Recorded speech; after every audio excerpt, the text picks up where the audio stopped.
நம்ம இளைய தளபதி விஜயோட தளபதி 61 படத்தோட செகண்ட் ஷெட்யூல் இப்போ சென்னையில் ஷூட் பண்ணிட்டு இருக்காங்க.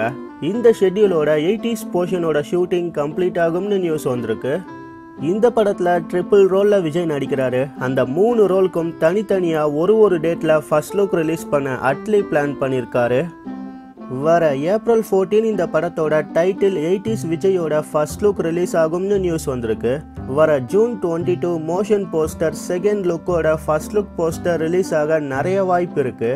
இது மட்டும் இல்லாமல் ரிலீஸ் டேட்க்கு முன்னாடி தேர்ட் லுக்கோட ஃபர்ஸ்ட் லுக் போஸ்டர் ரிலீஸ் பண்ண இந்த டீம் பிளான் பண்ணியிருக்காங்க. அட்லி டைரக்ஷனில் ரஹ்மான் இந்த படத்துக்கு மியூசிக் பண்ணுறாரு. ஸ்ரீ தேனாண்டால் ஃபிலிம்ஸ் இந்த படத்தை ப்ரொடியூஸ் பண்ணுறாங்க. இதே மாதிரி சினிமா நியூஸை நீங்கள் தெரிஞ்சுக்க சப்ஸ்கிரைப் பண்ணுங்கள் ட்ரெண்ட்ஸுட் டிவிக்கு. நன்றி.